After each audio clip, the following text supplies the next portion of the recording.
Hello friends, எல்லோரும் எப்படி இருக்கீங்க? இன்றைக்கி நம்ம வீடியோவில் கடலை மாவு ரவை வச்சு ஒரு டேஸ்டியான சூப்பரான ஸ்வீட் ரெசிபி தான் பார்க்க போகிறோம். வாங்க இந்த பர்ஃபி எப்படி செய்கிறதுன்னு சொல்லிட்டு பார்க்கலாம்.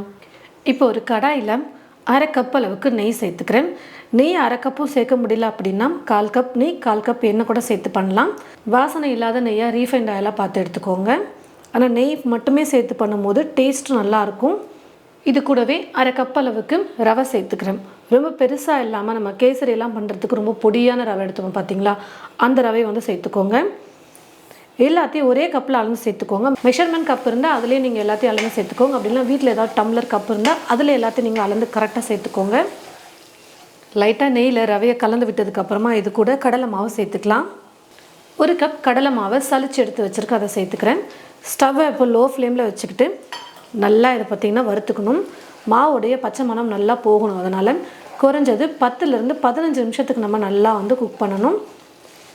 தீ ஃபுல்லாக இருக்கக்கூடாது, லோ ஃப்ளேமில் மட்டும்தான் வச்சு நம்ம வந்து குக் பண்ணணும். கிட்டத்தட்ட ஒரு 7-8 நிமிஷத்துக்கு நல்லா நான் வந்து லோ ஃப்ளேமில் வச்சுக்கிட்டே குக் பண்ணிகிட்ருக்கேன் பாருங்கள். இப்போ இந்த கடாய் எடுத்து இன்னொரு பக்கம் ஸ்டவ்வில் லோ ஃப்ளேமில் வச்சுட்டு குக் பண்ணிக்கலாம்.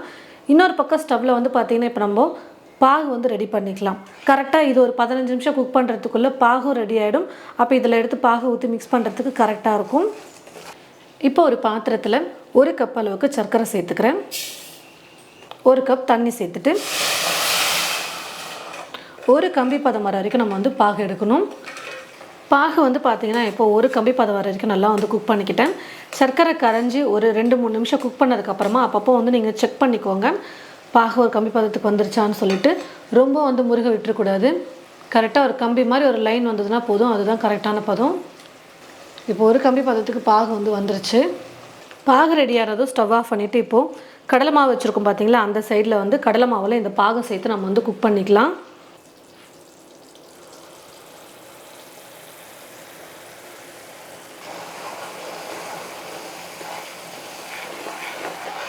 நல்லா கை விடாமல் கலந்து கொடுத்துக்கிட்டே இருங்க.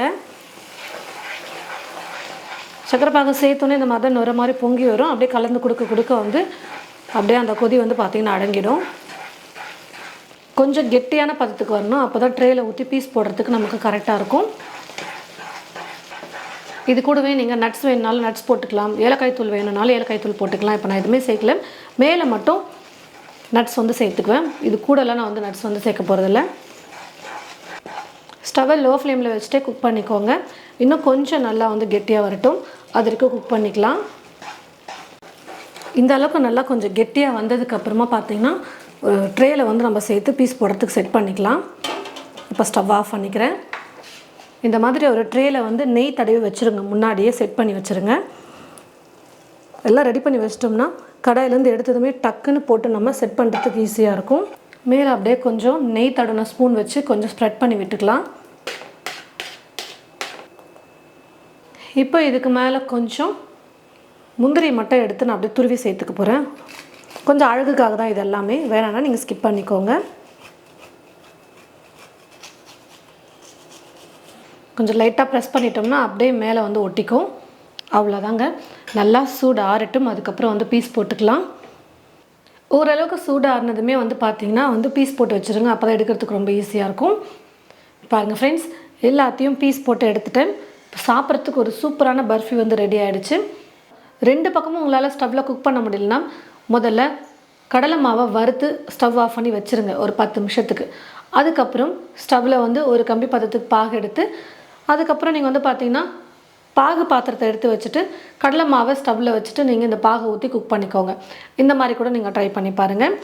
ரொம்ப டேஸ்டியாக சூப்பராக ஒரு சிம்பிளான பர்ஃபி வந்து பார்த்திங்கன்னா ரெடி பண்ணியாச்சு. நீங்களும் இது போல் உங்களுடைய வீட்டில் பர்ஃபி ட்ரை பண்ணி பார்த்துட்டு எப்படி இருக்குன்னு சொல்லிட்டு மறக்காமல் கமெண்ட் பாக்ஸில் வந்து கமெண்ட் பண்ணுங்கள். இந்த ரெசிபி உங்களுக்கு பிடிச்சிருந்தால் மற்றவங்களுக்கும் ஷேர் பண்ணுங்கள். இது போல் நிறைய ரெசிபிஸ் பார்க்க தமிழ் ஃபுட் மசாலா சேனலை மறக்காமல் சப்ஸ்கிரைப் பண்ணிக்கோங்க. கூடவே பக்கத்தில் இருக்கிற பெல் ஐக்கானை கிளிக் பண்ண மறந்துடாதீங்க.